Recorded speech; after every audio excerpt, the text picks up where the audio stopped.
প্রিয়, তুমি হয়তো বা জানো না তোমাকে আমি কতটা ভালোবাসি। তোমাকে আমি আসলে সত্যি ভালোবাসি, যে কারণে তোমাকে আমি আজও ভুলতে পারি না। জানি না কেন ভুলতে পারি না, কতটুকু ভালোবাসি, কিন্তু এটুকু বলতে পারি যে আমি তোমাকে সত্যি ভালোবাসি।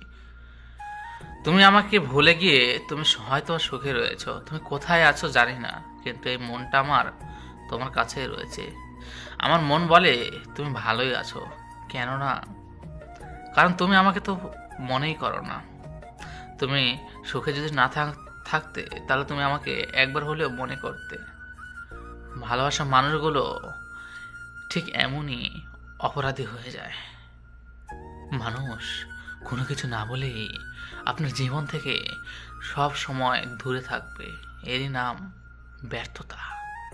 আসলে আমার ব্যর্থতা এটাই যে আমি তাকে হয়তোবা তার মনের মতো কোনো মনের মানুষ হতে পারিনি, যার কারণে সে আমাকে ভুলে অন্য একটা পরপুরুষের হাত ধরে বা তার আপন একটা প্রিয় মানুষের হাত ধরে সে চলে গিয়েছে।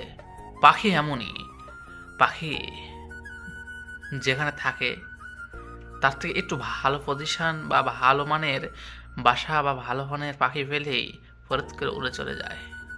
এটাই মেয়েদের স্বভাব। মেয়েদের বুক ভাঙে তো মুখ ফাটে না, এটা সত্য, কিন্তু মেয়েরা শয়তান।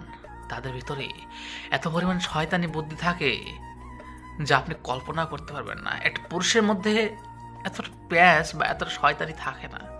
পুরুষ সহজ সরল মানুষ হয়, কেননা পুরুষেরা এটা ভাবে না যে আমি তাকে ছেড়ে দিব কখনো বা কখনো তাকে আঘাত দিব।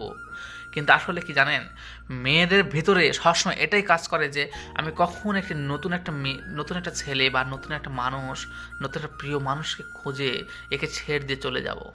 ওর সবসময় ধান্দা থাকে। এই জন্য আমি বলি মেয়েরা শয়তান, তাদের ভিতর শয়তানি কাজটা অনেক বেশি করে।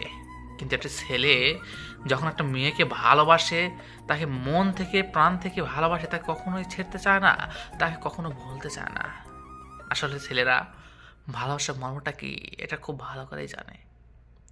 তাই প্রিয়, আমি একটি কথাই বলবো, হয়তো বা তুমি আমাকে ছেড়ে দিয়ে, তুমি আমাকে ভুলে গিয়ে একটি অন্য একটা মানুষের হাত ধরে গিয়ে অনেক সুখে বা শান্তিতে রয়েছো, কিন্তু এটা মনে রেখো যে তুমি আমাকে যে আঘাতটা দিয়েছো, আমি আল্লাহর কাছে বলি সেই একই রকম আঘাত, একই রকম কষ্ট, একই রকম চোখের পানি যেন তোমার একদিন ঝরে।